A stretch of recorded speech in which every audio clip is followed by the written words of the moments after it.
yang paling besar yang pernah ada di dalam sejarah, di mana pada saat dari satu buku yang kecil, yaitu dari komunisme yang berbicara di dalam satu tema, yaitu apa? Yaitu Komunis Manifesto, buku yang sangat tipis akhirnya menghasilkan pemimpin-pemimpin terbesar sepanjang zaman. Dan pemimpin-pemimpin terbesar sepanjang zaman di situ adalah pemimpin-pemimpin yang justru bukan pemimpin yang sejati, tapi mereka adalah pemimpin yang bercorak penguasa, the ruler, yang akhirnya pemimpin yang membuat akan satu pembantaian terbesar di seluruh dunia. Maka kita melihat akhirnya Hitler, kita melihat akhirnya Stalin, kita melihat akhirnya Lenin, kita juga akhirnya melihat akan Mao Zedong, dan kita juga melihat akan orang-orang yang mengadopsi pemikiran-pemikiran tersebut akhirnya menjadi the best ruler in the world. Tetapi meskipun menjadi the best ruler in the world, tapi mereka bukanlah the one and only ruler yang ada di dalam dunia ini. Karena Tuhan satu-satunya penguasa, dan Tuhanlah satu-satunya Allah yang layak dikatakan sebagai penguasa seluruh alam semesta di dalam dunia ini.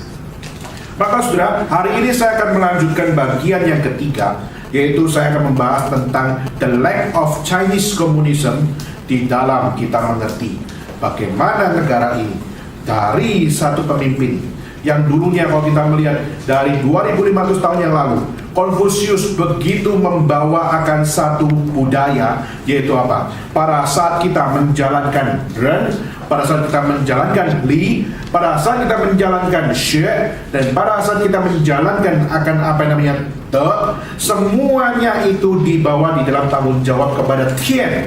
Itu adalah yang diperjuangkan oleh Konfusius 2500 tahun yang lalu. Itu saya sudah sharingkan dalam persekutuan Huawen. Tetapi pada saat kita melihat setelah 2500 tahun yang lalu, Konfusius begitu menekankan bagaimana orang-orang yang mau menjadi orang yang berbakti, orang yang berbudi luhur, yang baik, mereka harus untuk apa? Mereka harus punya tanggung jawab terhadap Tian, meskipun dia nggak tahu who is Tian, mereka nggak tahu siapa itu langit dan apa itu langit, bagaimana langit dapat memberikan kebenaran, mereka tidak tahu. Tetapi yang mereka tahu pasti, yaitu Tian itu eksis. Mereka tahu ada nama di balik segala nama, mereka tahu ada kebenaran di atas kebenaran. Maka pernah Konfusius mengadopsi dan berkata akan satu statement yang pernah muncul dari Lao Tzu, yaitu Tao ke Tao, Fei Chang Tao, Ming ke Ming, Fei Chang Ming. Dan itu dari satu statement dari Lao Tzu yang terus diingat oleh Konfusius pada saat dia bercakap-cakap di satu gunung untuk memiliki satu pemahaman bahwa apa? Jangan kita berdosa dengan langit. Pada saat kita mengerjakan hidup kita, mengerjakan akan tugas kita, jangan sampai kita berdosa terhadap langit. Itu adalah semangat 2500 tahun yang lalu. Tetapi pada saat hari ini kita berdiri di satu negara yang sudah berbeda sekali. Kita berdiri dalam satu negara Tiongkok yang berbeda sekali dengan apa yang ada dalam 2500 tahun yang lalu. Kenapa, saudara? Karena 2500 tahun yang lalu mereka tetap mengakui the existence of God. Mereka bukan kelompok ateis. China belum ateis 2500 tahun yang lalu. Mereka percaya akan the unknown God. Mereka percaya tentang keberadaan Allah. Mereka percaya the existence of God. Tetapi pada saat kita melihat di dalam perjalanan culture sampai di dalam berbagai macam dinasti, khususnya terakhir yaitu dinasti Qing, disitulah akhirnya hilanglah apa yang namanya keberadaan Allah dibicarakan kembali di dalam pemerintahan dan khususnya di China, khususnya di tahun 60-70-an. Maka di sini kita hari ini mungkin pikir, oh Daniel, oh Emery Guangzhou, bukan Emery ya, GRI ya, sombong banget. Nah, saudara berdiri di satu negara komunisme dan saudara yang kelihatannya komunisme yang begitu friendly. Tetapi kita harus jeli bahwa tidak sedikit banyak hal-hal yang sudah menjadi sejarah di dalam negara ini, yaitu apa? Bahwa kita sudah tidak bisa lagi dengan hati yang aman untuk apa? Untuk melihat bahwa negara ini cukup aman buat kita. Maka saudara, pada saat kita melihat di dalam tahun 70-an, sejak Mao Zedong pada saat dia membaca satu buku yaitu Komunis Manifesto, Pada saat dia baca buku dari Karl Marx, lalu dia baca biografi dari Joseph Stalin, dia sangat-sangat ngefans dengan satu orang yang namanya Stalin ini. Dia bukan ngefans lagi, dia malah terpukau dengan hidup dia, bahkan dia terpukau dengan gaya kepemimpinan dari Stalin. Bahkan dia mengatakan bahwa inilah yang dibutuhkan oleh China, inilah yang dibutuhkan oleh negara ini.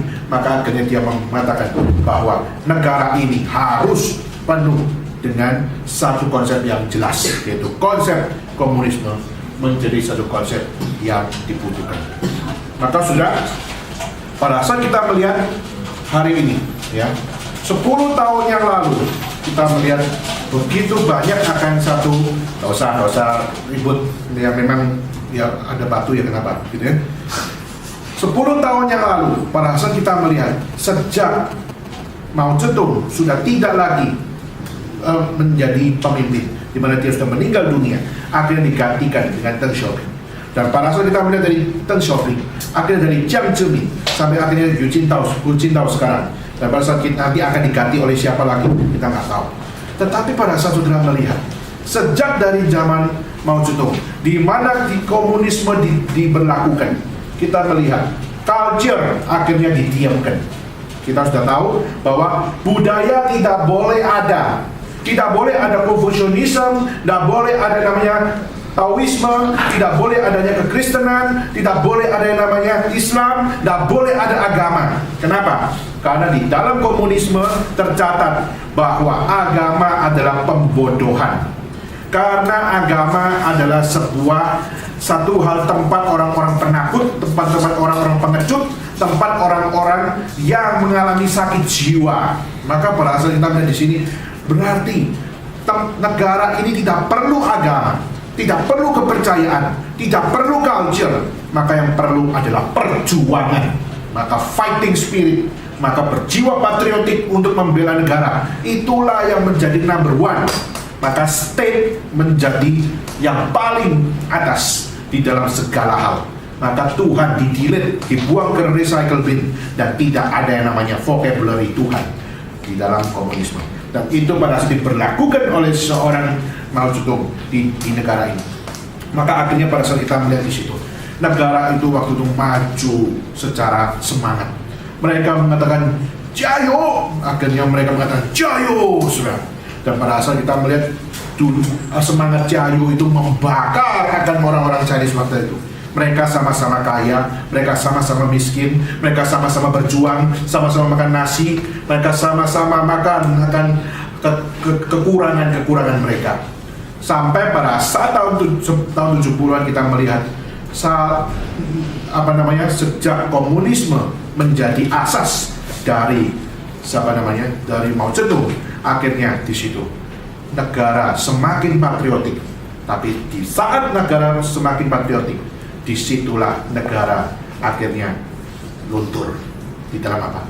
Di dalam menikmati ekonomi. Kenapa? Karena mereka cuma percaya kepada diri sendiri dan tidak terbuka kepada negara lain. Mereka cuma anggap kita yang penting, mereka nggak penting semuanya. Kita adalah yang paling the best, mereka semua nggak ada yang the best. Akhirnya apa? Semangat itu, semangat made in China secara terselubung, itu menjadi satu hal yang membuat mereka akhirnya apa? Nggak bisa berkembang. Karena nggak mau belajar dari negara lain. Mereka cuma mau setia kepada dirinya mereka sendiri. Akhirnya sampainya tambah lama China tambah miskin. Meskipun tambah patriotik.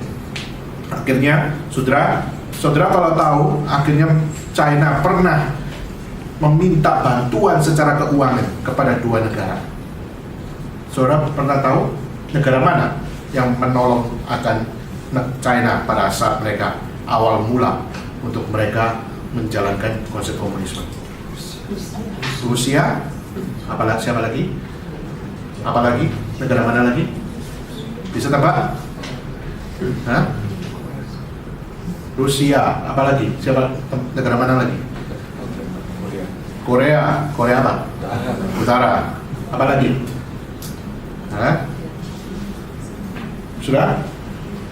Saudara akan bingung dengan satu negara, yaitu Filipina.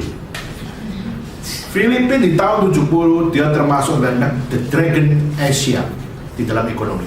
Dan Filipina pada saat itu menghasilkan banyak orang-orang yang pinter, dan mereka di tahun 70-an itu mereka banyak bisnismen yang berhasil, dan akhirnya perekonomian di Filipina waktu itu sangat menjulang tinggi. Maka The Dragon Asia waktu itu bukan Singapura, The Dragon Asia waktu itu bukan Taiwan, bukan Hong Kong, tapi Filipina.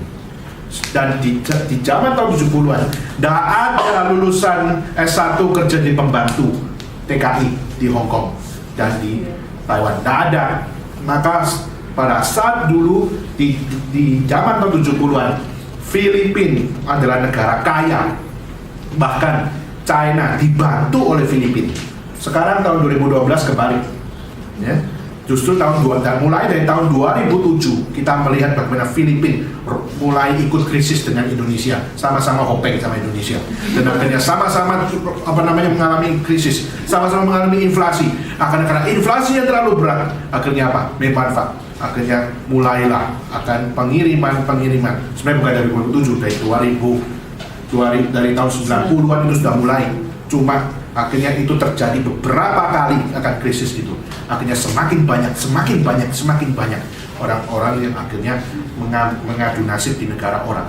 Nah, pada saat itu TKI itu belum ada orang Filipina di tahun 90-an itu, sampai mulai inflasi tahun 97, lalu akhirnya mulai tahun 2007 dan sebagainya. Dan akhirnya itu membuat negara yang dulunya kaya dan sempat membantu akan China di dalam perekonomian, akhirnya kebalik nasibnya. Justru China yang sekarang menjadi menjadi tuan, menjadi lautan, dan akhirnya sekarang Filipina pun harus mengikuti dan juga diatur oleh negara ini.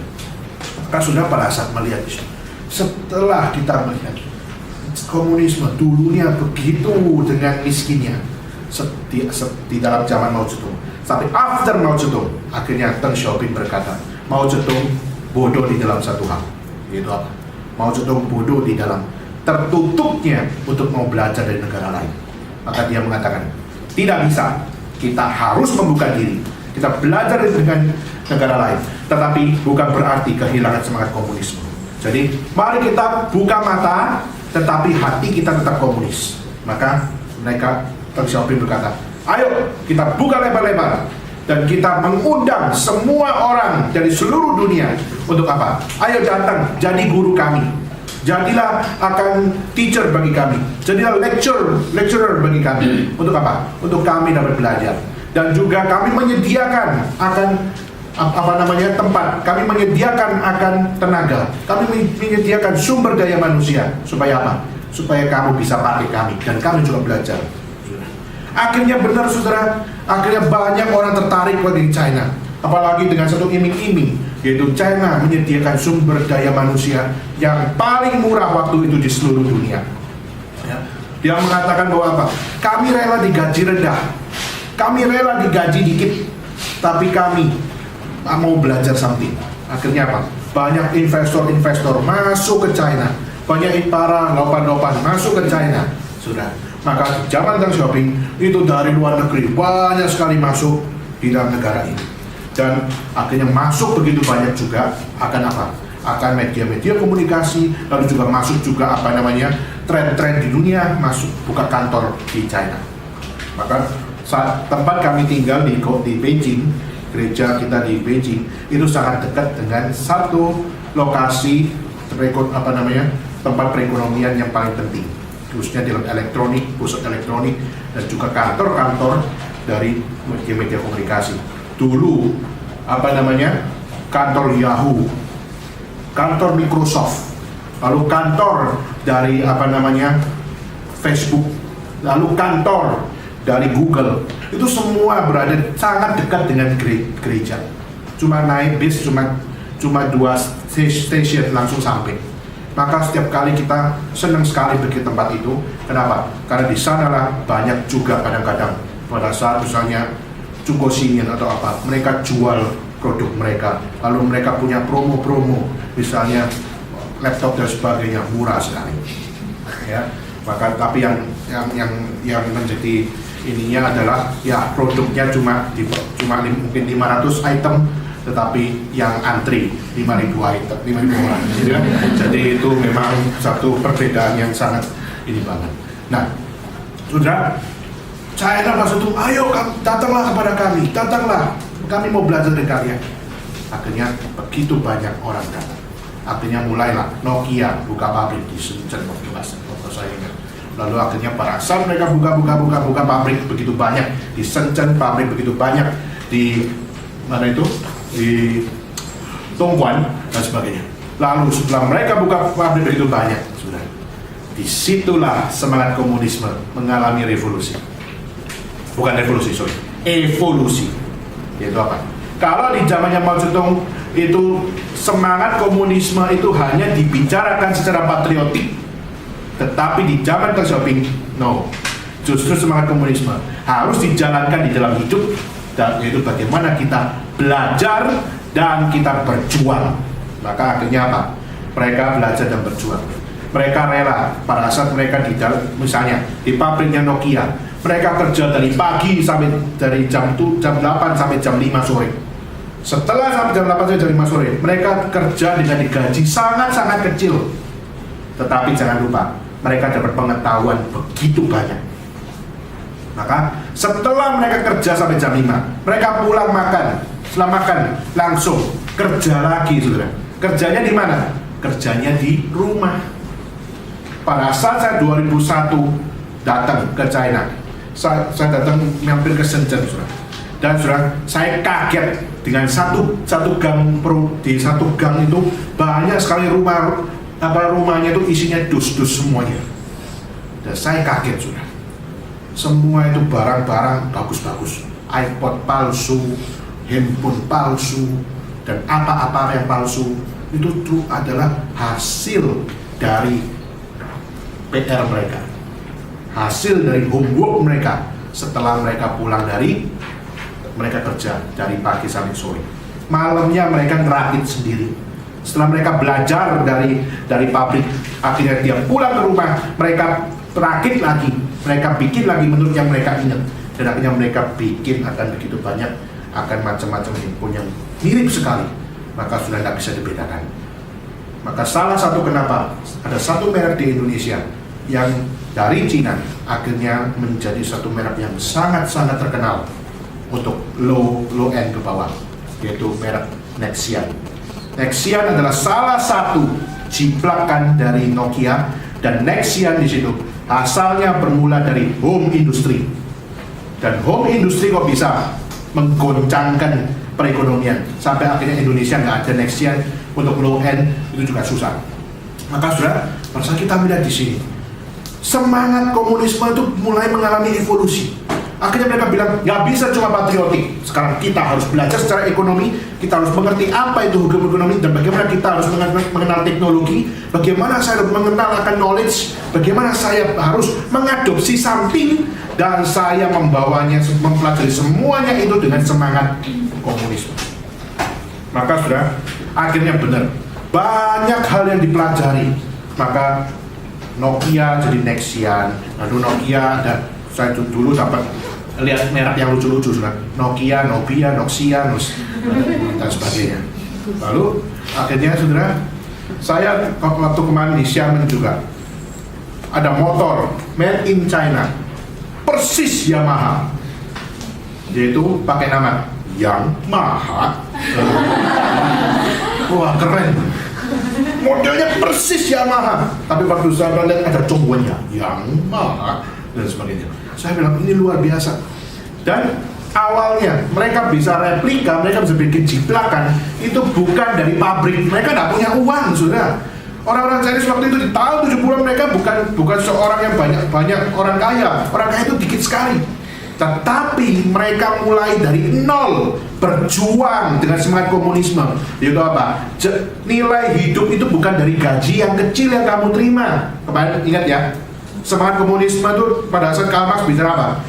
The meaning of life bukan ditentukan dari luar apa yang kamu terima, tapi the meaning of life itu adalah apa yang kamu kerjakan, apa yang kamu perjuangkan, apa yang kamu jalankan. Itulah your meaning of life, itulah makna hidup kamu. Maka kamu jangan cengeng pada saat kamu dapat gaji dikit, tapi pada saat kamu bisa berjuang, kamu bisa mengerjakan segala sesuatu. Ayo cepat masuk. Pada saat bisa mengerjakan segala sesuatu, itulah makna hidup kamu.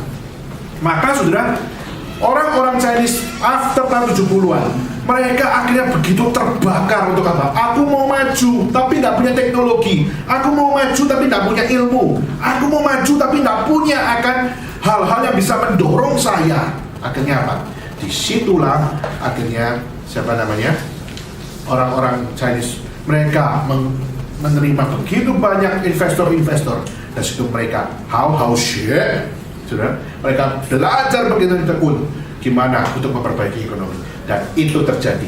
Maka kebangkitan home industry di tahun after 70, itulah permulaan kenapa ekonomi China menjadi begitu maju. Saudara, saya kenapa kok bisa sampai lihat gang dengan begitu banyak akan handphone palsu itu? Karena waktu itu tahun 2001 saya pernah beli barang palsu juga di situ. Dan waktu itu saya beli barang palsu MP3 2004. Saya beli MP3 iPod palsu, gitu ya, rasanya. Terus pada saat saya beli belum sebulan rusak, sudah. Akhirnya saya bawa ke teman itu, balik ini apa nih sebulan rusak. Akhirnya apa? Dia katakan, oh gitu kamu bawa ke rumah saya dekat situ, kamu coba masuk. Dan saya kaget pada saat saya melihat di gang itu, semuanya barang-barangnya itu adalah barang diproduksi sendiri. Saya melihat mereka merakit sendiri. Maka di situ saya belajar untuk melihat apa? Semangat komunisme bagi mereka itu masih berevolusi sebagai sebuah semangat hidup. Nah, saudara, bukan stop di situ. Mereka belajar jayo, gitu kan? Merasa mereka jayo untuk apa? Untuk menciptakan akan satu perjuangan yang baru. Akhirnya mereka home industry, akhirnya orang mulai suka dengan home industry, suka dengan barang-barang made in China yang sangat-sangat murah. Dan akhirnya pada saat orang investor juga suka karena mereka dapat kaum buruh yang terima gaji murah pun mereka tidak ngomel. Akhirnya apa, saudara? Investor lengah dengan apa? Membiarkan itu terjadi. Sampai akhirnya orang-orang yang berada di bawah, mereka semakin lama semakin pintar, semakin lama semakin memiliki penguasaan knowledge dan punya pengalaman begitu banyak. Akhirnya mereka keluar sendiri dan home industry mereka juga semakin lama semakin menguntungkan. Dan akhirnya di situ, now it's time for us for action. Akhirnya apa? Kita buka pabrik sendiri. Ayo kita semuanya join, kita bikin pabrik sendiri. Kita hancurkan pasar dari pabrik-pabrik yang pernah kita belajar di situ. Akhirnya satu demi satu muncul, sudah. Dan akhirnya media komunikasi pun sama. Kita belajar dari Facebook, kita belajar dari Google, kita belajar dari Yahoo, kita belajar dari eBay, kita pelajari semuanya. Akhirnya dari semuanya itu okay, enough, now no more. Dan akhirnya apa? Yahoo, get out of here. Akhirnya kalau buka Yahoo harus bukan ada kantornya di sini, kantornya langsung ditepak. Kantor di Zhongguancun di Beijing, akhirnya tidak ada lagi. Google punya kantor juga begitu bagus di Zhongguancun Beijing. Akhirnya apa? Ditepak juga, get out of here. Akhirnya pilihnya ke Hong Kong. Maka sudah tiap kali kalau ketik google.com, saudara biasanya diarahkan ke ke google.com.hk.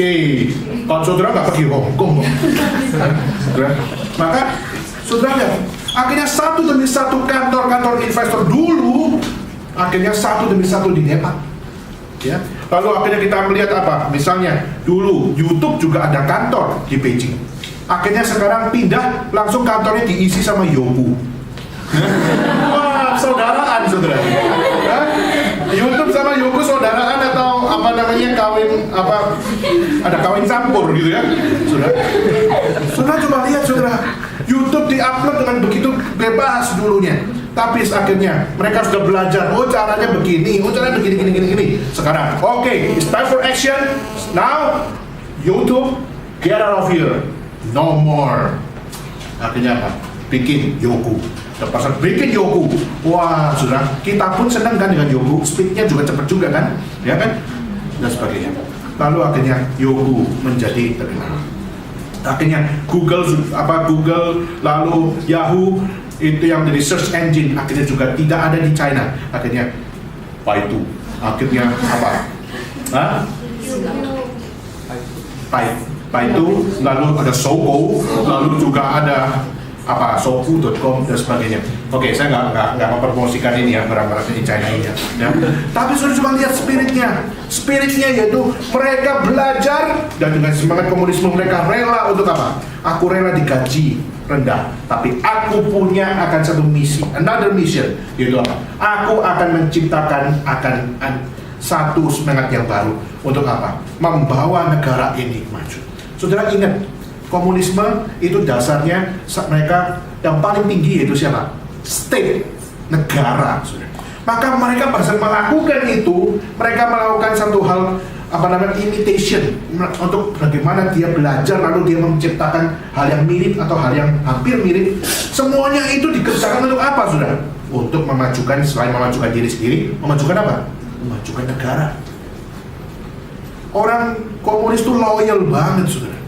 Loyal terhadap negara. Maka semangat komunisme itu begitu hidup after 70 tahun. Maka Deng Xiaoping adalah orang yang paling berhikmat di dalam dunia komunisme. Di dalam dunia Kristen enggak, gitu ya. Tapi dalam dunia komunisme dia satu orang yang paling berhikmat. Untuk apa? Untuk bikin satu negara ini bisa akhirnya berubah di dalam 50 tahun. Sudah. Maka kita coba lihat, setelah perasaan itu terjadi, lalu mulai satu demi satu eBay eBay juga dulunya ada, sekarang dijegal. Akhirnya Alibaba muncul, lalu akhirnya Taobao.com muncul dan sebagainya. Akhirnya muncul 18.com dan sebagainya. Muncul banyak sekali. Akhirnya mereka belajar banyak dari situ. Belum lagi misalnya Twitter. Dulu juga bisa nyala, tapi akhirnya nggak bisa. Akhirnya muncullah Weibo.com, lalu juga muncul WhatsApp masih bisa, ya, dan sebagainya. Weixin dan sebagainya. Renden Wang, ya, itu Facebook juga dan sebagainya. Oke, sekarang nggak ngomongin itu, sudah. Tapi coba saudara lihat, dulunya pada saat kita berpikir made in China itu always low end, always gaji kecil, mereka rela digaji kecil, lalu kualitas made in China itu pasti jelek, ya. Sampai sekarang mungkin sudah masih berpikir seperti itu, bahwa made in China itu masih berkualitas jelek dan sebagainya. Dulu mereka masih dihina-hina seperti itu. Saudara, saya akan kasih tahu informasi kepada kalian. Sekarang ya, di dalam dunia produksi garment, ya, mereka banyak ambil sutra di Hangzhou. Saudara tahu, yang ambil sutra di Hangzhou, lalu akhirnya bikin baju supaya dijual di seluruh dunia. Mereka ngambil dari Hangzhou. Siapa? Saudara kan kaget. Pertama, Ermenegildo Sekna. Ermenegildo Sekna sudah tahu, itu merek apa? Itu merek jas. Satu jas itu harganya kurang lebih 12 juta. Kalau satu pasang itu kurang lebih 29 juta. Sudah pikir, kalau beli di Wakang mungkin murah banget kan, 200 mungkin sudah dapat satu setel, ya. Saudara kalau beli di Ermenegildo Sekna sudah kan kaget minta ampun. Kenapa? 29 juta pada saat dibuka made in China. Sudah. Nah, pada saat kita lihat made in China sekarang bisa loh bikin satu bukan hanya low end tapi bikin high end, ya kan? Bisa bikin satu kualitas yang bagus. Dan pada saat produksi-produksi yang lain, misalnya saudara, saya baru tahu kemarin itu apa? Merek Coach. Sudah, Coach. Rupanya Coach itu juga produksi juga di made in China. All the products, bukan ada satu barang dari mana, tidak, sudah. All the products itu made in China. Dan itu merek Amerika. Dan saudara coba lihat, orang Amerika pun tahu bahwa tanpa made in China kami nggak bisa untuk menjual barang seperti ini. Maka saudara, Ya, calling from heaven ya. Nah, lalu pada saat kita melihat rupanya China punya image sudah mulai berubah. Dulu pada saat mereka dikenal sebagai low end products yang menghasilkan low end products. Sekarang lu nggak bisa dengan begitu gampang bilang made in China jelek. Nggak bisa sekarang. Kenapa? Mereka sudah membuktikan di hadapan dunia. Dunia tanpa made in China, dunia mati. Setuju nggak? Setuju? Kamu harus setuju. Kenapa? Itulah yang terjadi sudah. Pernah satu kali di Amerika akan satu hal. Coba kamu hidup tanpa made in China. 1 tahun saja hidup tanpa made in China. Bisa nggak? Nggak bisa. Kenapa? Beli botol made in China. Ya, beli botol buat minum untuk made in China. Lalu pakai iPhone assembly by People Republic of China. Ya kan? Lalu dia pakai iPhone juga ada tulisannya made in China. Lalu pada saat mereka hidup di dalam kehidupan mereka, kertas pun made in China dan sebagainya. Makanya mereka mengatakan bahwa apa? Ada satu buku judulnya A Years Without Made in China.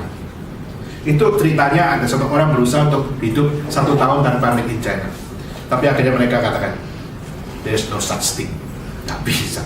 Kenapa? Karena taktik negara ini mulai dari satu evolusi yang sangat-sangat serius untuk apa? Biarkan dunia tahu bahwa negara ini bukan negara low end, negara ini adalah negara high end. Dan saya pada sharing ini bukan membuat saudara jadi komunis dan bukan saudara jadi orang yang cinta Cina, gitu ya. Bukan itu maksud saya. Tapi saudara coba lihat perjuangan mereka. Semangat komunis itu menjadi sebuah fighting spirit yang bukan cuma ngomong doang. Bahasa ngomong cayo itu bukan cuma cayo, ngomong doang. Tapi cayo di situ ada satu perjuangan hidup. Mati-matian mau kerjakan, merombak akan satu culture, saudara. Dan cara orang berpikir, khususnya orang-orang Chinese waktu tahun 70, saya banyak sekali belajar dari para mahasiswa yang ada di Beijing. Mereka katakan satu hal. Pada saat tahun 70-an, mereka berpikir itu bukan berpikir 1 tahun ke depan, 2 tahun ke depan. Orang Chinese pada saat itu berpikir 10 tahun ke depan apa yang akan terjadi. 10 tahun ke depan aku mau jadi apa? 10 tahun kemudian negara ini akan jadi apa? Mereka tuh berpikir 10 tahun ke depan. Maka cara pikir yang seperti ini, kenapa bisa mereka seriusi? Karena mereka tahu, kalau bukan mereka yang mikirkan, siapa yang mikirkan? Oh, saya kaget, saudara. Itu sangat Confucianism, saudara. Confucius mengatakan apa? Kamu harus menjadi seorang scholar untuk mengubah dunia. Kalau kamu mau mengubah dunia, kamu harus menjadi seorang yang pintar. Untuk apa? Untuk bagaimana mengontrol seluruh apa yang ada dalam dunia ini dengan hikmat bijaksana, dengan Tao yang diberikan dari Tian. Nah, maka mereka harus untuk menjalankan itu. Kamu harus belajar. Dan akhirnya komunisme di sini pun menjalankan itu. Lalu akhirnya sudah negara ini sekarang menjadi the new brand, sudah. Without made in China, makanya kita mati sekarang. Nah, saudara, maka kita sekarang harus menyetujui bahwa negara ini berhasil di dalam apa? Di dalam mengagungkan satu trademark yaitu apa? Made in China is the number 1. Tetapi saudara, jangan salah. Pada saat kita melihat rupanya kita harus bisa menyetujui bahwa negara ini menghasilkan made in China produk, tetapi bukan cuma produk elektronik saja, bukan cuma media komunikasi saja, bukan cuma mall saja, tetapi sudah salah satu produksi dari negara ini adalah gereja. Ya, sudah perhatikan, salah satu yang diproduksi oleh negara ini juga adalah gereja. Kalau saudara melihat di dalam kekristenan sebelum zaman Mao Zedong, itu mereka sungguh-sungguh adalah orang-orang yang sangat-sangat cinta Tuhan, dan mereka adalah orang-orang yang menerima satu firman Tuhan dari siapa? Dari para misionaris. Kalau saudara tahu pada saat China pada awal mula, saudara, awal mula China itu bisa mendengar Injil Kristus melalui siapa, saudara? Ya pasti dari para misionaris, gitu ya. Dari siapa? Hudson Taylor, siapa lagi? Pastor Tyler tahun berapa ya? Sudah, kekristenan pertama kali masuk itu pertama di dalam akhir dari zamannya dinasti Tang. Tetapi waktu itu yang masuk di zaman dinasti Tang, di situ adalah Nestorian. Kita bisa katakan orang Katolik. Nah, Nestorian. Nah, pada saat mereka masuk di zaman dinasti Tang, itulah awal mula misionaris-misionaris masuk di dalam China. Nah, pada saat mereka masuk ke China di dalam dinasti Tang, di situ mereka disambut sangat-sangat akrab. Kenapa? Karena waktu di zaman dinasti Tang, Confucianism itu sangat populer. Sudah tahu Confucianism itu ajaran yang sangat-sangat anggun. Saya sudah paparkan kemarin, ya.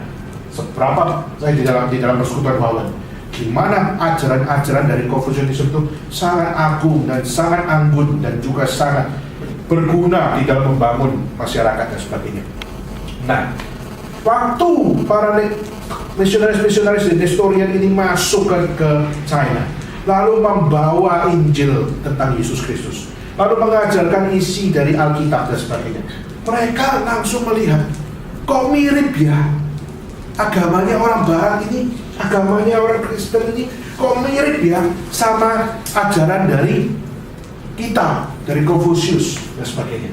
Dan akhirnya, saudara, para saat misionaris masuk di dalam zamannya dinasti Tang, di situ misionaris mulus di dalam melayani Tuhan. Tanda kutip. Akhirnya, saudara, dengan para Nestorian masuk di zamannya dinasti Tang di situ, akhirnya banyak para scholar yang muncul. Tapi scholar yang muncul adalah Ipan Confucian, Ipan Citujiang.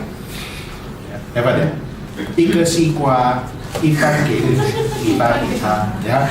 Jadi di sini kelahiran orang Chinese tapi yang mutual faith atau interfaith, gitu apa? Mereka separuh Confucian, separuh kekristenan. Nah, itu mulai dari awalnya dari the late of Tang Dynasty, ya. Dan diterima sangat baik. Lalu para misionaris dari kaum Yesuit itu juga datang di dalam dinasti Ming. Di zamannya dinasti Ming, para Yesuit yang masuk. Tapi waktu para Yesuit masuk, mereka ditolak habis-habisan. Mereka akhirnya banyak yang dibunuh, para misionaris itu. Kenapa, saudara? Kenapa kok pada saat misionaris Yesuit masuk ke China, mereka ditolak habis-habisan?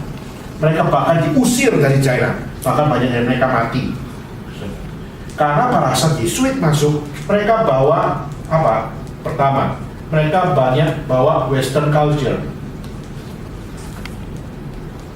yang seakan-akan bagi mereka itu Western culture itu lebih tinggi daripada apa? Daripada West Asian punya culture. Lalu mereka membawa pengetahuan, mereka membawa sains yang kelihatannya begitu mutakhir, yang kelihatannya begitu hebat, dan yang kelihatannya begitu fresh. Dan pada saat orang-orang Chinese pada saat melihat itu, wah, luar biasa, pintar ya, kok kita kelihatan goblok ya. Dan pada saat mereka melihat sainsnya kok beda ya. Mereka bilang bumi itu bundar, tapi ada yang mengatakan bumi itu elips. Yang mana yang benar? Lalu akhirnya mereka, yang orang-orang China muda, mereka nggak tahu bumi itu bentuknya bagaimana. Mereka cuma tahu dari matahari terbit sampai matahari terbenam, itu saja. Separuh elips kali, bulan sabit kali. Nah, nggak tahu sudah. Maka perdebatan sains, perdebatan culture, dan juga di dalam apa? Di dalam konflik Kristen teologi. di mana saat itu mereka menekankan hanya melalui Yesus Kristus kamu baru diselamatkan. Maka di situ ini juga akhirnya menjadi konflik. Akhirnya di zaman itu Yesuit sangat gagal di dalam pelayanan mereka.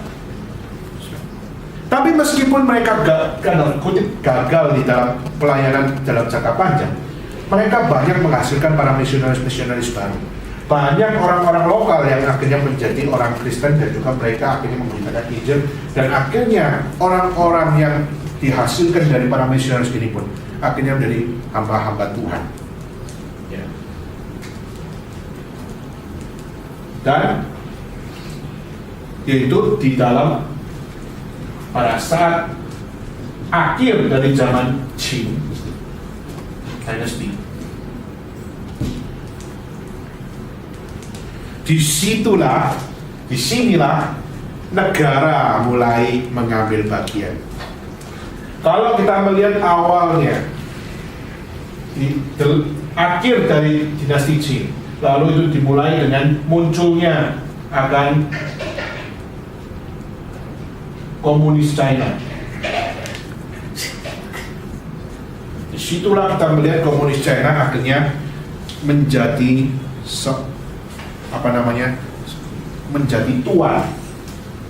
menjadi tuan atas gereja. Maka mereka mengatakan gereja harus setia kepada state. Kalau gereja tidak setia kepada state, maka gereja itu adalah gereja yang ilegal. Maka gereja yang setia pada state diberikan nama The Established Church. Gereja yang established. Kalau tidak, maka kamu yang tidak setia pada state, maka kamu tidak dikatakan gereja yang established. Maka kita sendiri menamakan kita adalah underground church.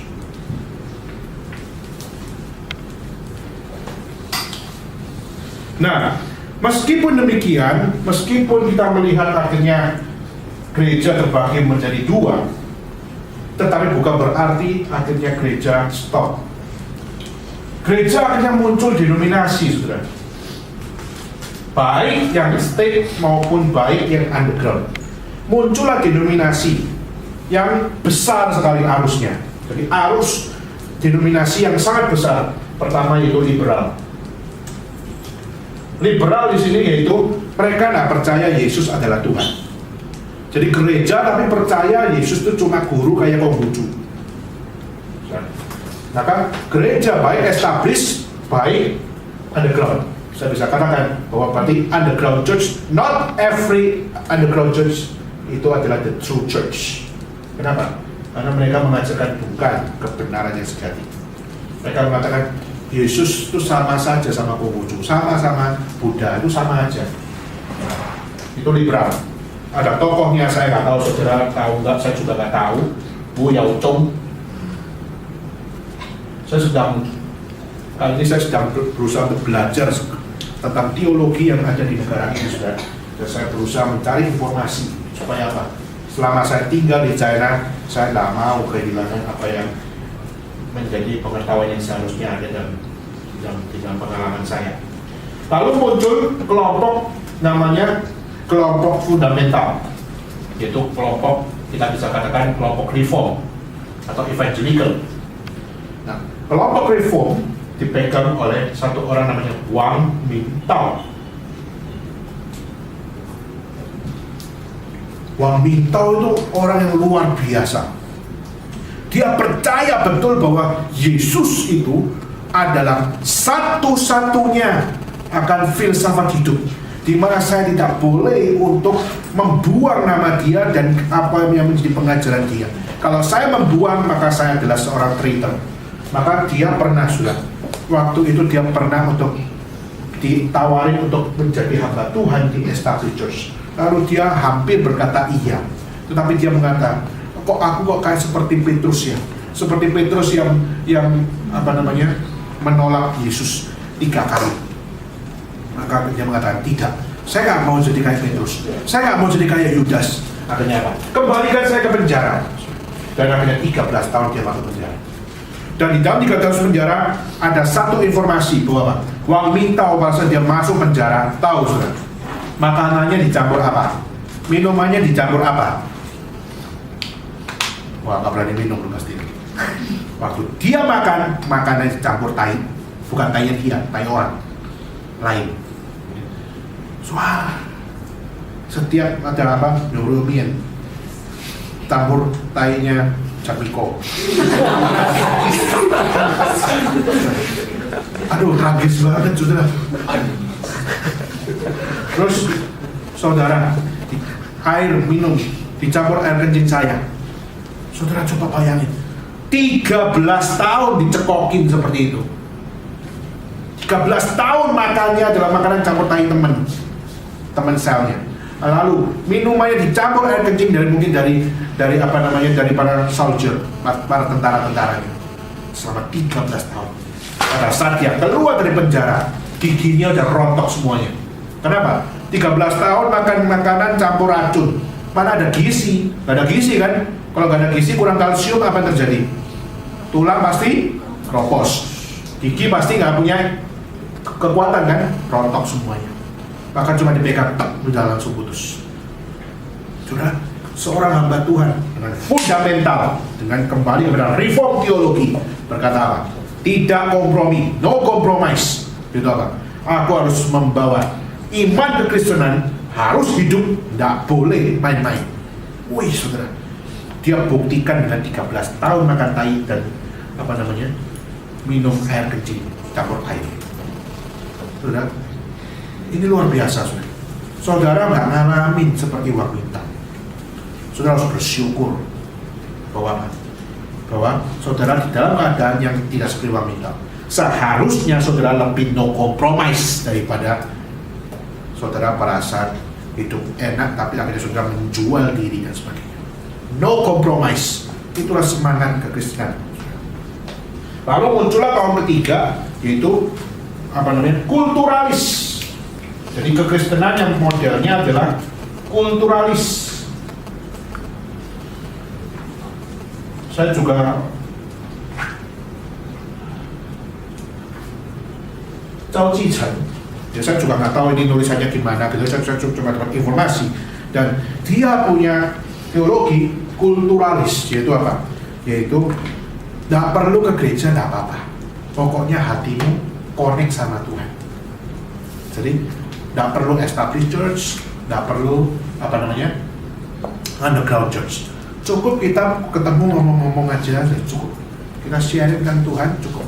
Sudah, nggak perlu lagi apa namanya datang ke gereja dan sebagainya. Jadi istilahnya imani sajalah secara inimu, hidupi apa adanya, tapi imanmu itu iman kepada Tuhan. Baca Alkitab harus, tapi apa namanya, bangun akan kekristenan kamu itu dengan sesuai culture yang ada. Saudara, dan di sini kita melihat akhirnya keadaan yang seperti ini. Inilah yang menjadi realita gereja sampai hari ini. Yaitu apa? Ada muncul dua gereja, established church dan underground church. Kalau established church, gerejanya kelihatan. Ya. Underground church, gerejanya bukan nggak kelihatan, sudah. Gedungnya nggak kelihatan, tetapi orangnya kelihatan.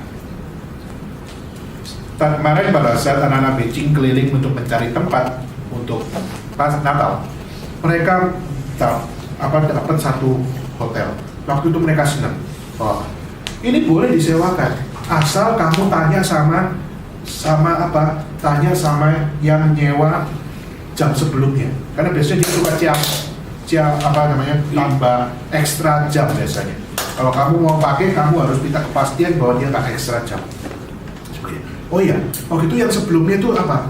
Akhirnya yang mereka terima informasi bahwa yang pakai itu adalah gereja. Jadi gereja Cina pakai akan hotel itu every week.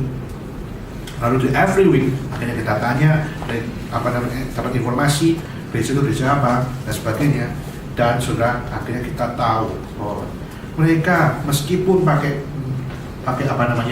gereja, gereja itu tetap gereja established church.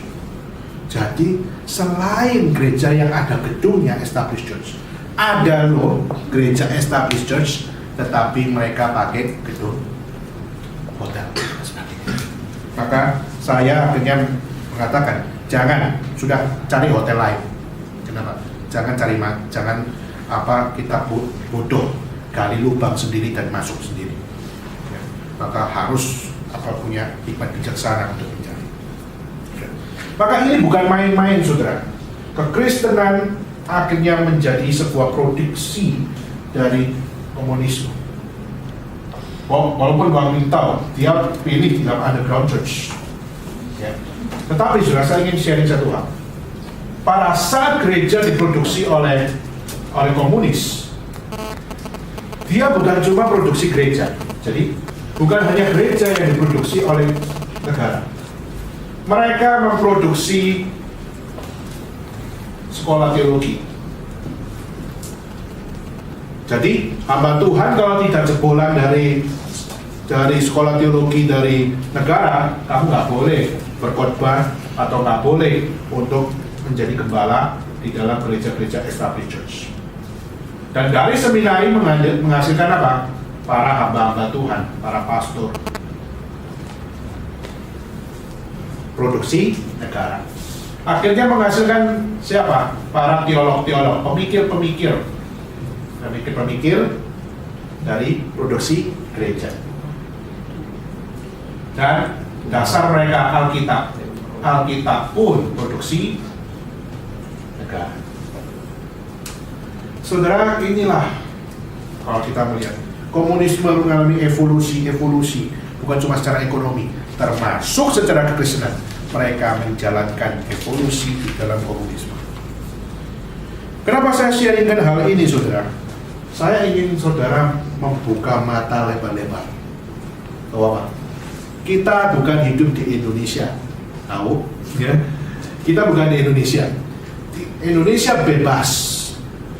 Mau agama sesat, mau agama benar, mereka subur. Makanya ada istilah, apa saja yang ditabur di Indonesia pasti subur. Rasanya benar juga. Ya. Kalau di sini masih ada intervensi. Jujur saudara, di Indonesia ada satu ajaran yang sangat ditolak, namanya Ahmadiyah. Ya. Tapi coba tanya, Ahmadiyah sekarang tambah dikit atau tambah banyak? Semakin banyak jumlahnya, luar biasa saudara. Maka ditabur semakin tumbuh semakin banyak. Ngomong gimana tadi saya? Oke, nah, maka saudara, saya memberikan satu pemahaman bagaimana kekristenan pun akhirnya komunis China pun mau punya hasrat memproduksi gereja tipe ini, memproduksi seminari, memproduksi hamba Tuhan, memproduksi para teolog, memproduksi Alkitab, dan memproduksi akan apa? Memproduksi akan bagaimana orang Kristen hidup secara stay. Maka kalau sudah tanya kepada orang-orang Chinese yang sekolah yang Kristen, jarang mereka diajarkan oleh gereja itu apa? Di tempat umum berdoa. Pertama kali saya datang ke China, saya waktu itu di Beijing, saya ada di Xitan, bukan setan ya, Xitan. Xitan adalah tempat beli baju yang murah-murah waktu itu. Saya waktu itu ke sana bukan cari baju, saya ke sana adalah cari makan. Nah, waktu saya di situ makan sendirian, makan Yoshinoya waktu itu. Wow, enak ya. Fatty pork-nya luar biasa. Fatty beef-nya. Kalau saya lagi makan, saya sebelumnya pada saat makanan itu sudah siap, saya berdoa. Pada saat saya berdoa, saya kaget, saudara. Setelah saya berdoa, saya melek di depan ada satu pasangan pacaran gitu, liatin saya. Waktu dia liatin saya juga malu lah, gitu, naksir gua atau gimana gitu. Tapi pada saat saya lihat, yang wanita orang Chinese, yang pria orang bule. Lalu akhirnya dia datang, 打扰一下，给他就突然Ustaz bilang kenapa? Bilang, oke, coba, saya boleh duduk di sini kan? Saya pikir, gua mau makan, lu mau duduk, lu mau minta bagian gua atau gimana? Akhirnya, oke, gitu. Akhirnya mereka ada di tempat. Akhirnya mereka tanya, kamu tadi sebelum melahap makananmu, kamu ngapain tadi? Akhirnya saya bilang, saya berdoa. Lalu saya udah takut tuh, kenapa? Pertama kali saya ke China, ya, udah takut duluan saya. Bilang, kamu ngapain? Saya mau bilang meditasi, mau bilang apa, kok aneh kan? Banyak suruh, udahlah, Tuhan tolong saya. Saya bilang, berdoa, kau. Akhirnya, langsung saya juga berani. Itu tahu itu semua isu. Langsung dia bilang, sudah. Dia bilang, tahu. Pada saat dia bilang, tahu. Saya juga orang Kristen. Saya langsung sedikit lega. Ya. Oh ya, sedikit. Lalu dia bilang, waktu nampak itu sedikit. Orang bulinya bukan orang Kristen. Nah, waktu dia bilang, kenapa makan harus doa? Saya langsung bilang, 你是不是基督徒嘛？怎么会问这个事情？怎么会问这个事儿？怎么会问这个事儿？Akhirnya dia bilang, George没有教啊，di gereja nggak diajarin gini. Cukup di gereja berdoa, di luar gereja nggak perlu doa. Kita harus menghormati dan sebagainya. Saya bilang, 对我的想法是祷告是很重要的事情。Pada saat saya mengatakan ini perlu, justru kamu harus belajar di dalam setiap apa yang kamu jalani, hidup kamu harus belajar berdoa sama Tuhan. Waktu itu mereka 有一点听不懂我讲什么gitu ya. Karena waktu itu saya pakai gayanya kan Nanfang, tapi ya mereka mungkin 有一点骄傲gitu ya, kadang-kadang ya dengan orang Nanfang udah pikirnya orang desa gitu kan, jadi sedikit dilecehkan. Tapi saya belajar satu hal, mereka jadi orang pergi ke gereja, orang Kristen, tapi lifestyle-nya Kristen kagak. Gak diajarin bersyukur, gak diajarin untuk gimana pada saat terima makanan. Kamu berdoa sama Tuhan. Saya ingin tanya, lu orang Kristen kan? Saya ingin tanya, lu makan doa gak? Jujur, pernah gak doa? Ayo jujur, lu bilang seumur hidup saya gak pernah gak berdoa. Ayo coba, angkat tangan. Hah? Pasti sudah pernah gak doa. Sudah makan baru lupa gitu kan. Pasti sih. Kenapa bisa gitu? Kenapa bisa fase nageseci? Kenapa bisa terjadi kan begitu? Bukan sengaja. Itu sebenarnya bukan tidak sengaja, Saudara. Itu terjadi di dalam kesengajaan. Tapi kamu nggak sadar aja. Kenapa, Saudara? Karena kamu memang pada saat makan, pada saat minum, kamu nggak sungguh-sungguh nggak sungguh-sungguh untuk bersyukur sama Tuhan. Lu sudah sungguh-sungguh untuk berkata, puji Tuhan, makanan ini sungguh-sungguh dapat membuat saya mengajarkan bahwa Tuhan tak pernah meninggalkan saya. Tuhan menyediakan kebutuhan saya day by day. Lifestyle. Kita justru lifestyle itu bisa muncul dari mana, Saudara? Harus dari kita punya faith. Kita imani apa, itu responnya adalah muncul di dalam kelakuan dan juga di dalam kehidupan kita. Nah, pada saat cewek itu bertanya kepada saya, kenapa harus berdoa dan sebagainya, dia menganggap bahwa apa yang saya lakukan itu bodoh, berdoa. Tapi, at least saya sudah jelaskan, 对基督徒祷告是很重要的事情。pada saat mengatakan itu, oh, 了解。好，打扰你了，谢谢。Makanya pergi. Saya cuma bingung, bolehnya ngapain itu? Boleh bukannya dari negara Kristen harusnya, tapi dia itu putung sedikit pun tidak ngerti Kristen. Maka jangan Saudara jadi orang seperti itu. Nah, Saudara, sekarang saya mau concern. Jadi ini sekilas, Saudara, berbicara tentang bagaimana negara dengan komunisme, mereka bukan hanya maju secara ekonomi, Mereka bukan hanya mau intervensi secara pertahanan, keamanan militer dan sebagainya, tapi mereka juga mau intervensi dalam keberadaan agama. Nah, sekarang saya mau sharing tentang muncul satu denominasi, saudara. Namanya Chinese Cultural Communism. Ya, Chinese Cultural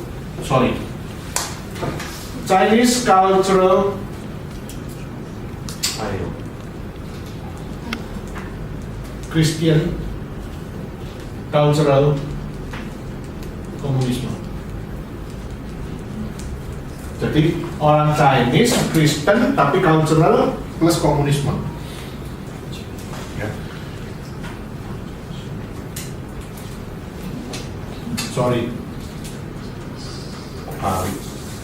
Chinese Cultural Christian Communism. Ini dipopulerkan oleh satu orang, saudara. Orangnya masih hidup sampai sekarang. Liu Xiaofeng. Tapi Liu Xiaofeng ini bukan artis ya. Liu Xiaofeng, dia adalah seorang teolog, saudara. Dia adalah seorang teolog Chinese, dan dia adalah seorang yang sangat terkenal di dalam akademik di gereja. Ya, jadi Liu Xiaofeng ini terkenal sekali. Dia adalah sekarang tinggalnya di Shenzhen. Dia sangat dihormati oleh pemerintah. Dia sangat dihormati oleh orang Kristen di seluruh China. Dia bahkan menjadi perwakilan spokesperson bagi apa? Bagi kekristenan mewakili China di seluruh dunia. Wah, saudara, Liu Xiaofeng, seorang teolog pinter banget, hebat banget. Nah, dia kerjaannya ngapain? Saudara, mungkin saudara kalau pergi mungkin ke gereja established church, lalu saudara ke bookstore, saudara akan temukan banyak buku-buku rohani, ya. Buku-buku rohani tapi bukan buku rohani yang cuma sharing kesaksian aja, tapi buku rohani berbicara tentang Martin Luther, John Calvin, lalu tentang George Whitefield, lalu tentang tentang reformasi, lalu tentang sejarah gereja dan sebagainya. Liu Xiaofeng kalau secara teologi sangat reform. Maksudnya reform itu apa? Sangat kembali kepada Bible secara pemaparannya, secara ngajarnya, secara memberikan seminar, sangat mengagumkan.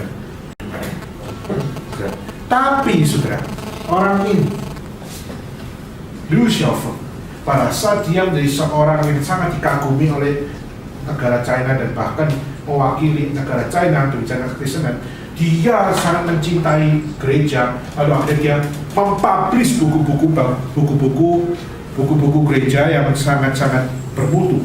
Dia mentranslate bahasa Inggris jadi bahasa Mandarin. Lalu dia mengedit akan artikel-artikel yang bagus-bagus. Tetapi dia mengatakan, pada saat ada satu conference di Hong Kong, lalu dia mengatakan satu hal, menerima pertanyaan. Dia menerima pertanyaan muncul begini. Mr. Liu, kamu adalah spokesperson dari kekristenan yang ada di China. Dan kamu sangat dihormati di dalam pemerintah, khususnya pemerintah Beijing. Maka ditanya, gimana kamu memposisikan hidup kamu sebagai orang Kristen di negara dan di dalam satu jajaran sistem komunisme yang ada di negara PRC? Dia tahu menjawab apa? Dia mengatakan, banyak orang berkata Christian and Communism itu tidak mungkin bersatu. Kenapa? Beda banget. Kristen percaya Tuhan, komunisme percaya nggak ada Tuhan, ya kan? 完全不一样. Beda banget antara Kristen dan komunisme. Tapi bagi dia mengatakan, saya secara luar saya seorang Kristen, tapi secara dalam jati diri saya saya tetap adalah seorang komunis. Saya tetap adalah PRC. Jadi istilahnya apa? Kristen itu adalah profesi saya. Komunisme tetap adalah pengabdian saya. Jadi saya tetap mengabdi kepada pemerintah. Saudara, maka dia pada saat mengajar tentang teologi, pada saat dia pergi menghadiri konferensi, dia bicara tentang Alkitab sangat-sangat indah sekali. Tapi semuanya cuma sebuah profesi. Sedangkan dia diundang pada saat di Beijing, di dalam parlemen dan sebagainya, dia tetap mengatakan aku adalah orang komunis. Dan orang akhirnya saat itu orang di Hong Kong di dalam konferensi itu mereka bingung. Gak salah nih, orangnya sangat religius, waktu ngomong itu sangat pintar sekali. Lalu waktu diajar ngomong itu dia sangat rendah hati. Tapi kok bisa konsepnya masih begini? Artinya diteliti lagi, tanya, itu apa? Bagaimana kamu menjalani teologi kamu? Maksudnya bagaimana kamu hidup sebagai orang Kristen? Akhirnya dia baru ketahuan sudah. Dia mengatakan, I am the cultural Christian. Berarti dia ikut mana? Ini. Ikut dari satu arus dari teologi yang pernah muncul di zamannya tahun 70-an. Nah, lalu dia mengatakan apa? Saya tidak akan mau dibaptis. Tidak ada kelas katekisasi, tidak ada baptis. Kedua, no church. Saya nggak ke gereja. No denomination. Sama saja, semua gereja sama. Lalu, nggak perlu penginjilan, no evangelism. No sharing testimony.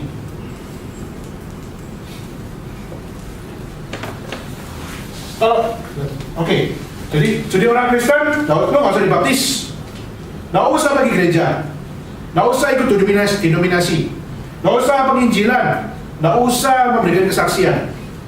Kalau gitu, kekristenan apa yang harus ada di dalam hidup orang Kristen? Kalau kamu nggak dibaptis, kamu nggak pergi gereja, kamu nggak ikut denominasi, kamu tidak memberitakan Injil, kamu tidak memberikan kesaksian. Dia mengatakan satu hal. 要学读神学 istilahnya apa? Belajarlah apa yang ada dalam teologi, pelajari untuk hatimu, itu cukup ya. Baca Alkitab cukup untuk dirimu, sudah tidak usah ini boleh ada, boleh nggak ada ya. Jadi baptisan boleh ada, boleh nggak ada, gereja boleh ada, boleh nggak ada, denominasi boleh ada, boleh nggak ada, penginjilan boleh ada, boleh nggak ada, sharing testimony boleh ada, boleh nggak ada. Yang harus adalah bahwa kamu harus baca firman Tuhan, belajar bertumbuh di dalam firman Tuhan, dan kamu mengalami akan satu hal di mana kamu berjuang di dalam firman Tuhan. Cukup itu. Pokoknya kamu nyaman di dalam Tuhan. Dan kamu harus belajar, kamu harus untuk learn more and more and more the word of God. Jadi, sudah modalnya dari orang Kristen cuma satu, punya hati untuk mau belajar, punya hati untuk mau cari informasi tentang teologi dan sebagainya. Maka that's why saudara, Liu Xiaofeng di dalam kerjaannya dia ngapain? Dia mengatakan, saya akan selalu mempromosikan kekristenan di negara ini. I will promoting Christian ideal in the communist world. Hebat ya? Negara ini dulu nggak ada loh buku yang bagus-bagus tentang teologi. Semua buku kesaksian, gua dulu sakit terus disembuhkan terus selesai. Dulu gua menderita sengsara tapi akhirnya Tuhan tolong selesai. Nggak ada akademik, nggak ada tentang Martin Luther, Calvin apa, nggak pernah dimunculkan. Sejarah gereja tidak pernah muncul. Tapi akhirnya dia mengatakan, kita harus belajar tentang sejarah gereja. Kita harus belajar tentang teologi. Kita harus belajar tentang kekristenan. Lebih lagi. Maka dia mempromosikan kekristenan. Itu pertama. Kedua, dia harus mengatakan, make Christianity to be visible force in this communist world. Itu apa? Mari kita bikin kekristenan itu jangan bersembunyi lagi di belakang layar, tapi ayo kekristenan muncul. Dan apa? Jangan kamu hilang muka, kamu justru tunjukkan mukamu bahwa aku adalah orang Kristen. Tapi pertanyaan, orang Kristen yang macam apa? Ya, dia tunjukkan ini, orang Kristen yang kayak begini. Pokoknya lu secara hati percaya Tuhan itu cukup, belajar cukup, ya sudah. Nggak perlu kesaksian, nggak perlu akan mendeklarasikan iman dan sebagainya. Wah saudara, orang ini ya sekarang mulai populer, saudara.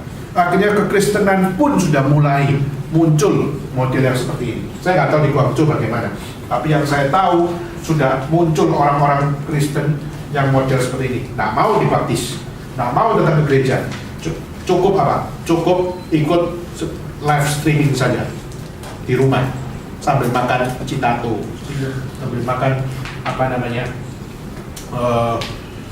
minum wang lauci dan sebagainya. Ya.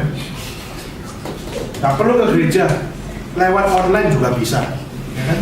Dan sebagainya. Maka ini adalah sebuah hal, saudara. Ini adalah Christianity without church, Christianity without doctrine, Christianity without faith, Christianity without life. Saudara, apakah menyetujui orang seperti ini? Saya harus akui, saudara, orang ini pintar sekali. Tetapi, saudara, tidak kembali kepada biblical approach. Nah, kembali kepada apa yang Tuhan mau di dalam Alkitab. Oke, ngomong hal pertama, baptisan. Benar nggak sih baptisan itu boleh ada, boleh nggak ada? Yesus berkata, pergilah, jadikanlah semua bangsa muridku, ajarlah mereka dalam kebenaran, baptislah mereka dalam nama Allah Bapa, Putra, Roh Kudus, dan ketahuilah aku akan menyertai engkau sampai akhir zaman. Yang ngomong siapa?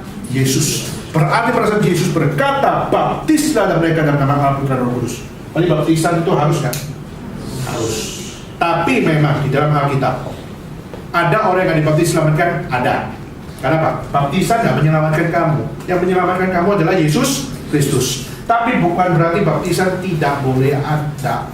Nggak boleh ada. Harus ada. Kenapa? Untuk kamu mendeklarasikan bahwa aku adalah orang Kristen dan aku bagaimana hidup sebagai orang Kristen. Maka itu adalah satu hal, proklamasi dirimu, saudara. Di dalam Alkitab yang nggak dibaptis, yang nggak dikasih ada satu, namanya penjahat. Penjahatnya pada saat Yesus disalibkan bersama dengan dua penjahat di sampingnya. Salah satu bilang, aku ingin ke Firdaus. Lalu akhirnya Yesus pada saat lihat, Yesus berkata, mulai hari ini engkau akan bersama-sama dengan aku ke Firdaus. Yesus nggak berkata, baca Roma pasal 3 ayat 8.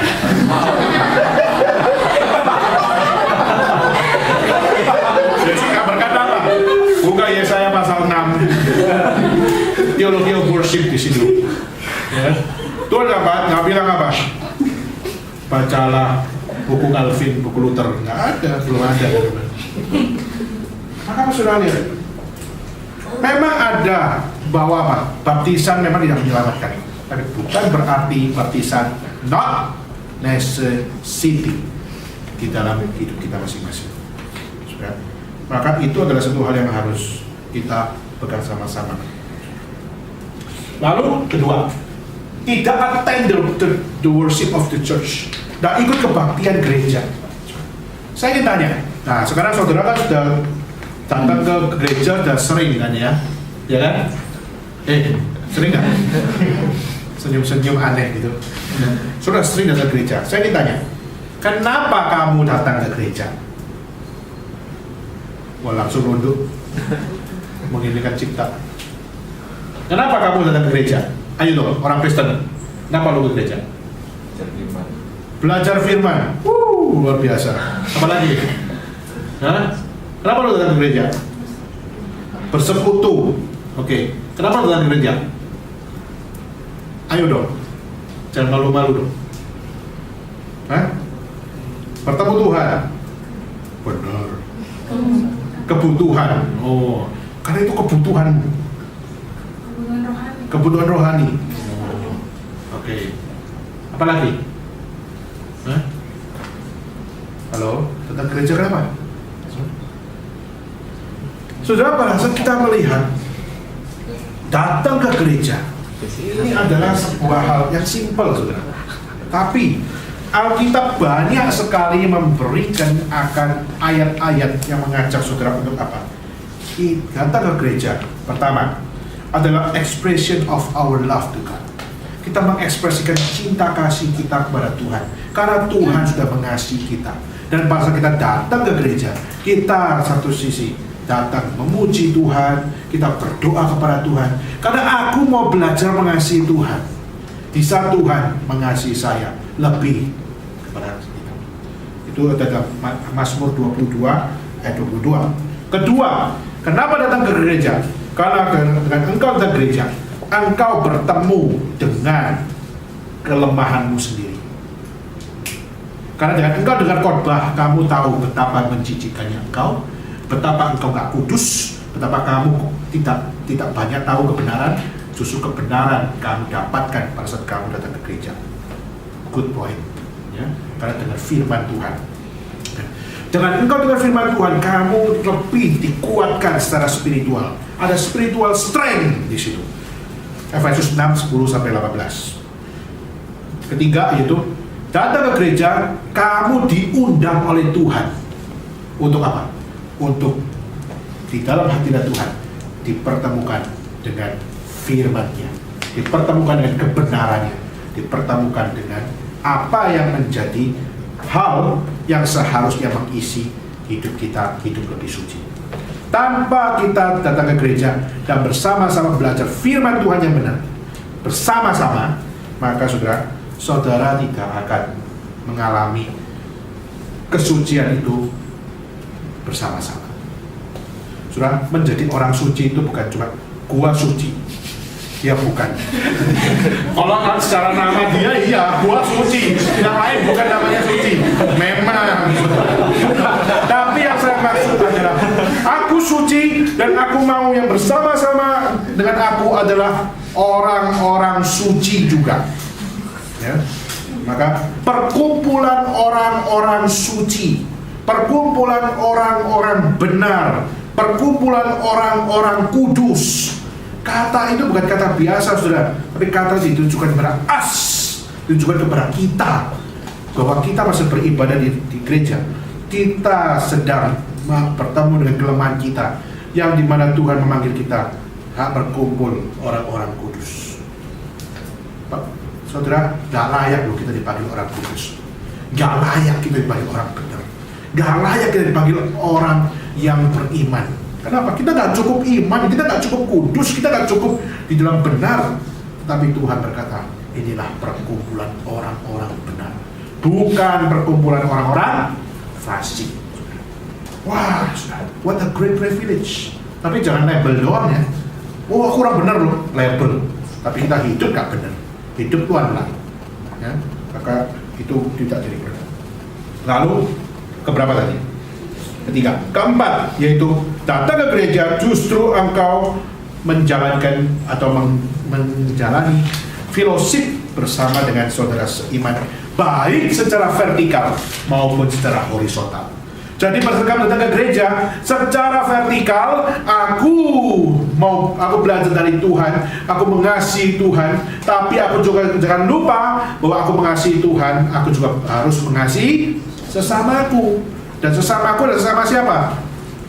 Sesamaku adalah mereka yang apa?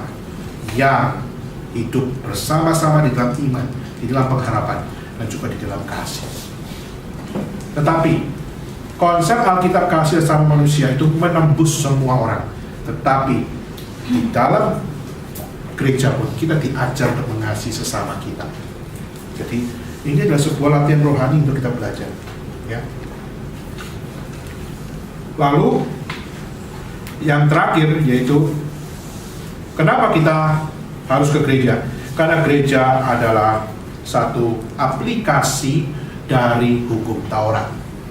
Hukum Taurat berkata apa? Remember the Sabbath day to keep it holy. Itu apa? Ingatlah hari Sabat, kuduskanlah hari Sabat. Berarti lu nggak boleh apa? Melupakan hari Sabat.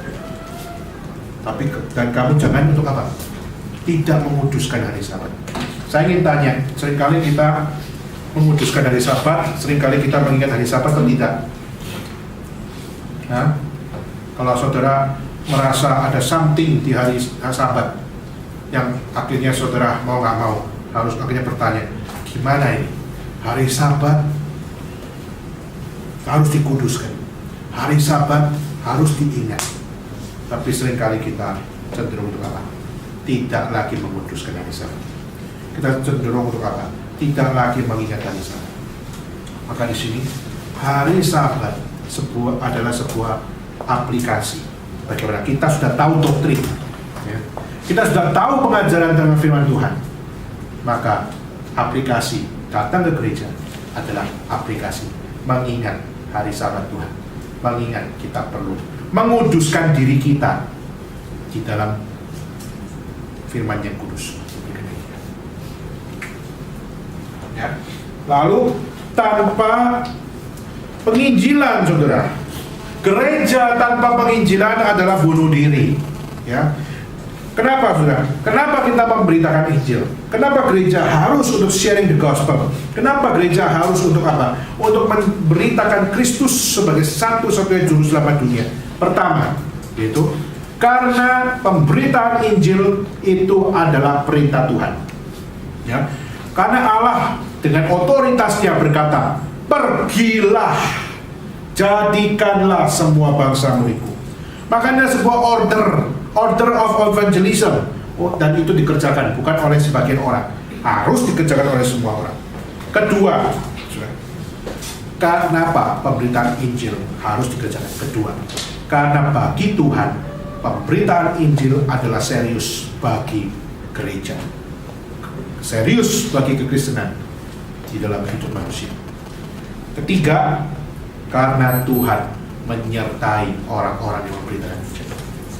Orang yang tidak memberitakan Injil tidak akan mengalami penyertaan Tuhan secara pribadi.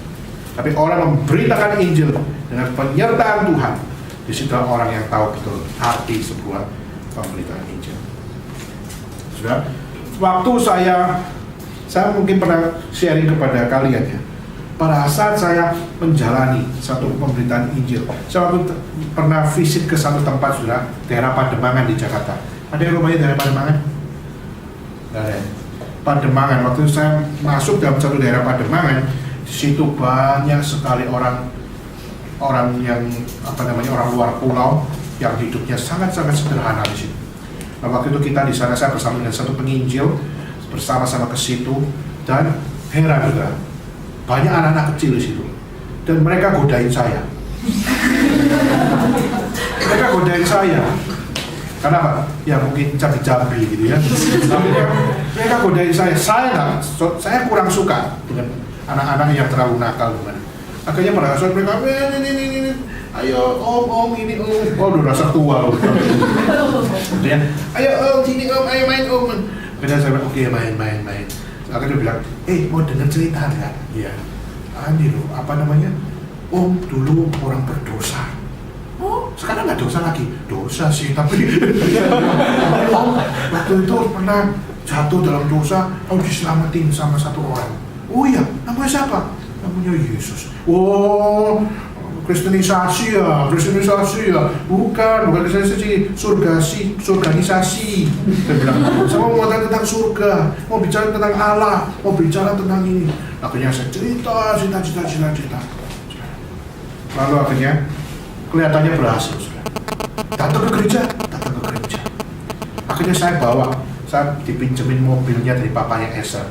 Jadi Waktu itu papanya Ezra di Hongkong itu adalah senior pastor saya waktu itu di Jakarta. Lalu papanya pinjemin satu mobil Mazda Interplane. Wah, saya suka ngebut saudara. Jadi mobil itu, wah, kalau udah kenceng luar biasa. Tiap kali susah suka pakai. Dan seperti itu. Nah, waktu itu saya bawa anak-anak bawa ke gereja. Wah, saudara, mereka juga dengar cerita sekolah minggu, rasanya belajar something. Tapi saudara, setelah pulang, setelah mereka balik lagi pada mana, mereka hidup juga kayak begitu, kayak biasanya. Tidak ada berita firman Tuhan lagi yang masuk. Banyak anak-anak kecil itu nggak sekolah. Kenapa? Karena sekolah mahal. Saya waktu itu merasa bahwa kalau kita tidak membawa mereka ke gereja, apa jadinya? Akhirnya mulai step by step penginjilan mulai dijalankan. Akhirnya sudah satu demi satu saya mengenal mereka. Lalu akhirnya anak kecil, karena saya terlalu kurang telaten, akhirnya saya bilang, sudahlah, saya yang remaja-remaja saja. Akhirnya saya naik, bukan naik pangkat, tapi saya justru akhirnya PI orang anak remaja. Dan saya kaget saudara, saya akhirnya jangkau anak remaja. Waktu itu remaja kita baru cuma 5 orang, akhirnya saya jangkau anak-anak dari Pademangan. Itu kurang lebih ada 17 orang. Waktu kebaktian, kelihatan nakal-nakalnya. Lalu pada saat saya kenali satu-satu, saya baru tahu betapa berdosanya remaja-remaja. Saudara, umur 14 tahun sudah bilang apa? Saya sudah meniduri perempuan. Terus, waktu kebaktian ada perempuan di depannya, tetangganya. Maaf ya, direkam lagi. Tahu apa itu? Di depannya perempuan tetangganya. Ini apa? BH punya kunci dilepas. Udah, lagi kebaktian, lagi khotbah. Wih, saya mau lihat ini nakal sekali. Lalu akhirnya saya mau marahin anak itu. Saya marahin anak itu lebih marah dari saya. Lu siapa? Marahin saya. Papa saya aja gak pernah marahin saya. Lu bukan papa saya. Waduh, orang kalau nggak dengar Injil, gimana dia bisa hidup? Kalau dia nggak pergi ke gereja, nasibnya akan bagaimana jika dia nggak pernah diperdengarkan tentang Kristus? Sudah rusak, saudara. Perempuan sudah tidur dengan laki-laki umur 14 tahun. Mereka tidur dengan tetangga-tetangganya. Makanya apa namanya? Sex party, sudah istilah kerennya. Kalau di situ Pademangan, seks Pademangan party. Luar biasa, sudah. Rusaknya seperti apa? Dan saya pas menemukan, gua 14 tahun masih kayak anak suci dalam rumah Tuhan. Nggak tahu apa itu dosa.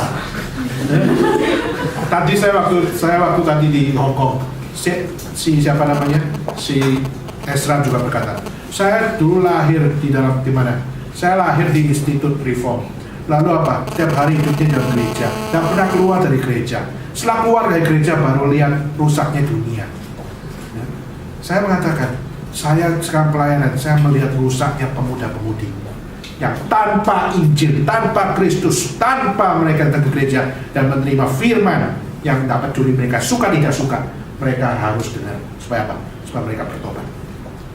Saat saya melihat keadaan seperti itu, saya langsung membaca. Saya terlalu suci umur 15 tahun. Saya nggak pernah tidur dengan wanita umur 14 tahun. Mama saya ya, dikeloni sama mama saya. Tapi bukan saya meniduri perempuan. Berani buka tali BH-nya anak perempuan. Saya nggak berani. Lihat aja langsung dalam mata. Waktu itu gila mereka, berani benar.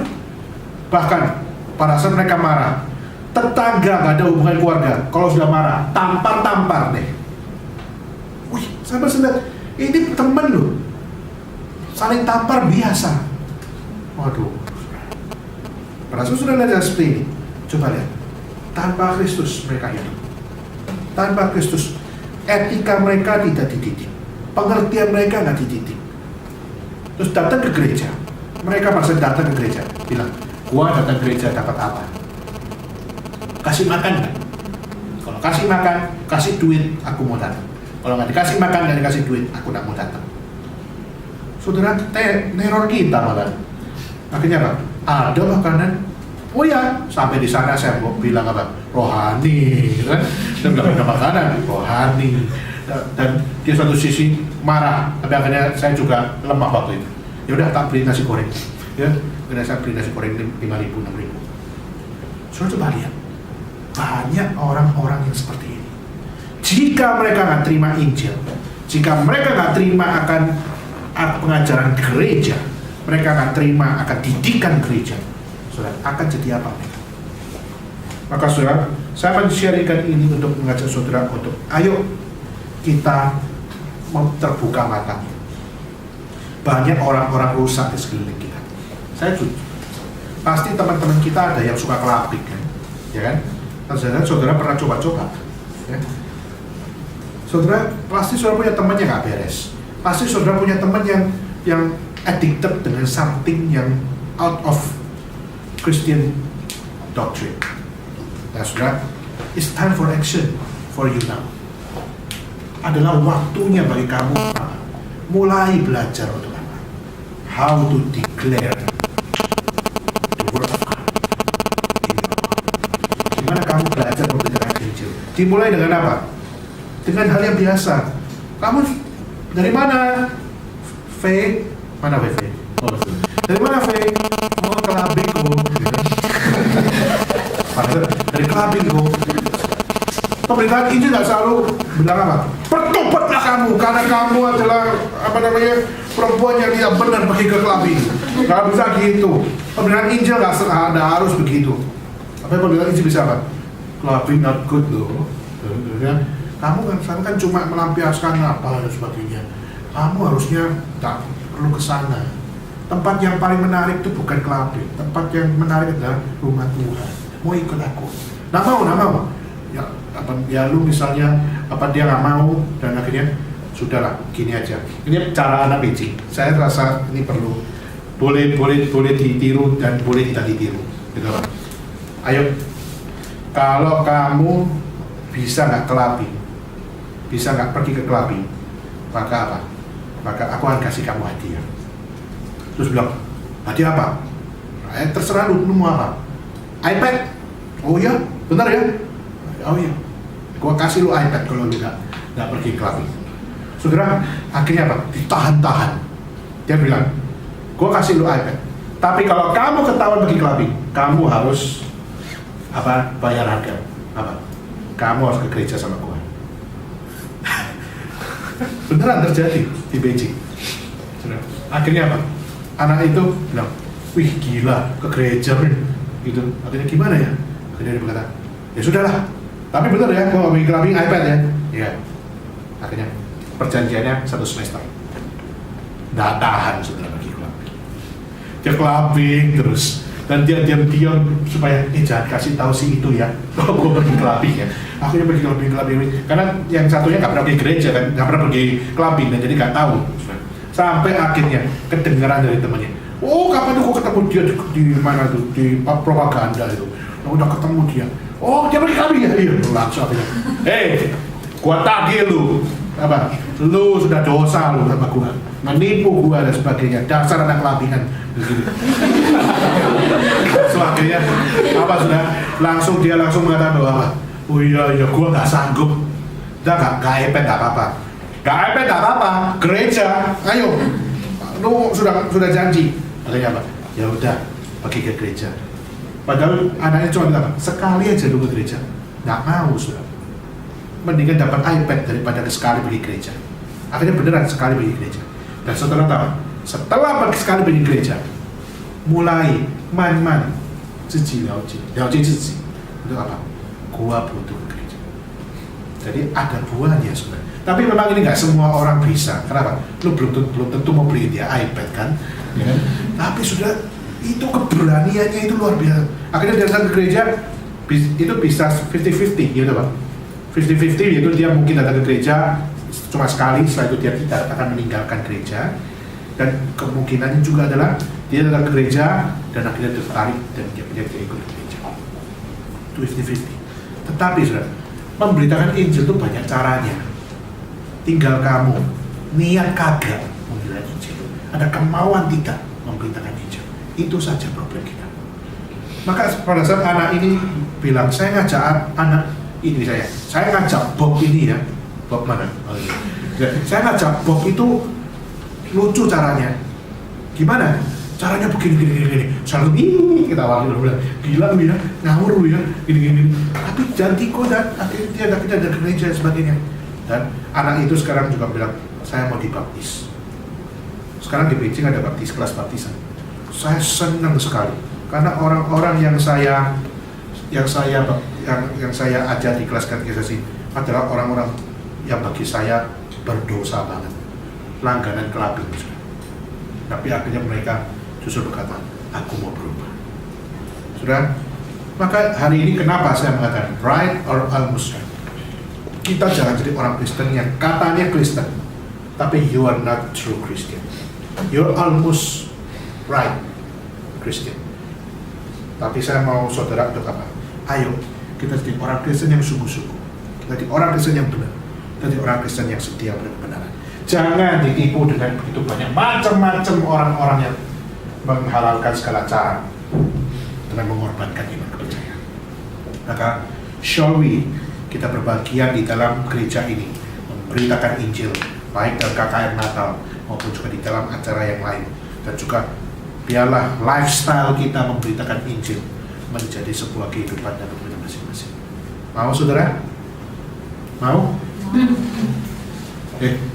Dengan engkau. Mau nggak? Mau ya. Berarti keep sendiri ya di dalam diri. Oke, sudah kita bersama tutup dan doa.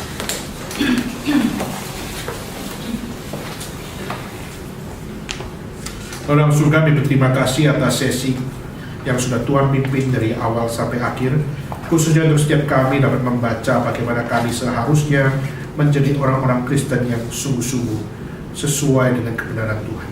Melihat culture, melihat sejarah, di mana kami melihat banyak sekali orang-orang yang mempermainkan sejarah dengan mereka meniadakan Tuhan, dan mereka mempermainkan doktrin pengajaran, mereka mempermainkan gereja, mereka mempermainkan teologi, mereka mempermainkan kehidupan orang-orang Kristen. Dan kami berdoa kepada Tuhan supaya Engkau sendiri yang memberikan hikmat bagi kami, untuk kami dapat setia sampai mati di dalam kami kembali kepada firman Tuhan. Jangan biarkan kami jatuh di dalam kompromi yang menyesatkan, tapi kami mau ya Tuhan, untuk kami non-compromise di dalam kami menjalankan firman Tuhan. Berikan hikmat-Mu dan berilah kuasa-Mu, berilah hati yang takut kepada Tuhan, berilah sukacita melayani Tuhan, dan berilah kami keberanian memberitakan Injil, dan berilah kami api yang terus senantiasa membakar kami, untuk kami berjuang sampai mati untuk kemuliaan nama Tuhan.